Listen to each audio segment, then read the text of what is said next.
really just wanted a space that could be collaborative, that we could create in and we could educate in and we could hold events in and stuff like that. So I think a big part of it that like really stuck with me was all of the experience we had with our other classmates decorating the room and like coming up with ideas and projects to incorporate the education into like the fun aspect of like hanging out together.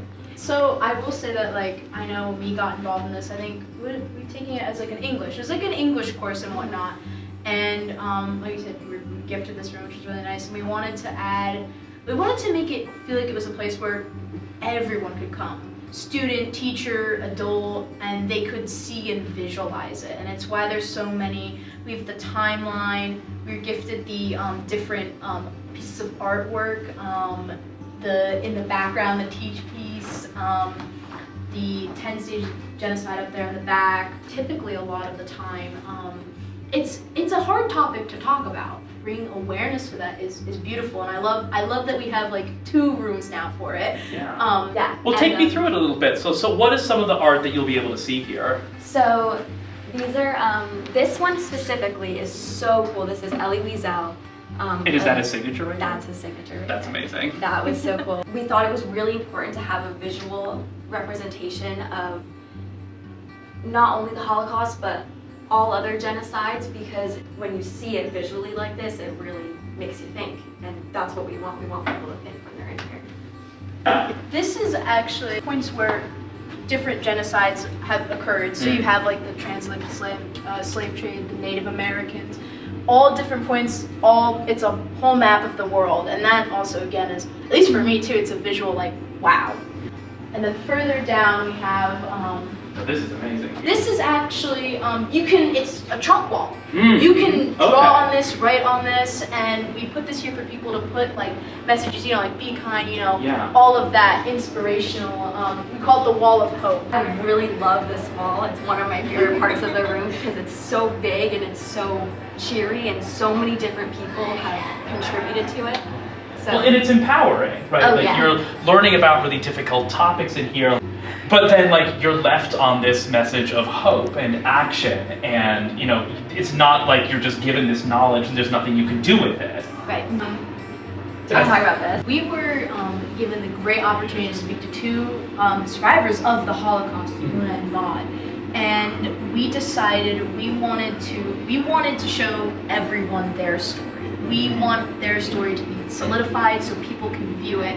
And while doing this, again, to bring back with the shock factor, we decided it'd be a good idea to, with things that are going on with them, also put real life events, to put it into perspective. It's difficult for people to really wrap their head around it unless you live through it. Because so many people know, like, back in that time, like, oh, this person was alive making history, and this person, and it's really crazy to see that the world still moves when there's a genocide, and typically, most of the time, it moves without really hearing some of those people's voices. I'm just really impressed hearing about, all the time, all the commitment, all the passion.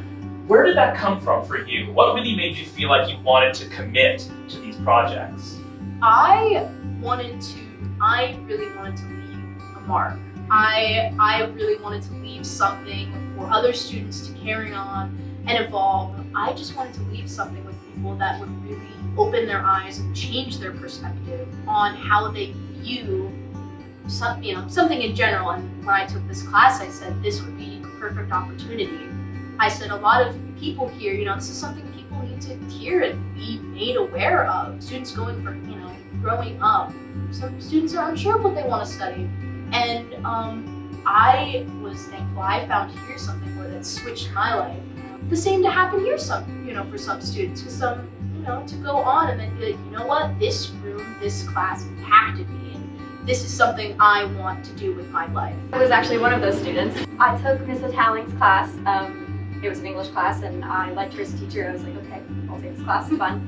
And then we started studying the Holocaust and other genocides, and we got so into it, and I was beyond fascinated with the history of it, with the future of it, of learning, the teaching, the educating, participating in this room, this project, and developing it, and creating it, and coming up with the ideas for it, and brainstorming, and painting, and drawing, and all the collaborative efforts with my peers and Mr. Talent. It was so impactful and so inspirational. It really left a mark on me, and I ended up pursuing Holocaust and Genocide studies in college. This topic is such an important one because there are still genocides going on. There are still genocides that aren't even recognized as genocides.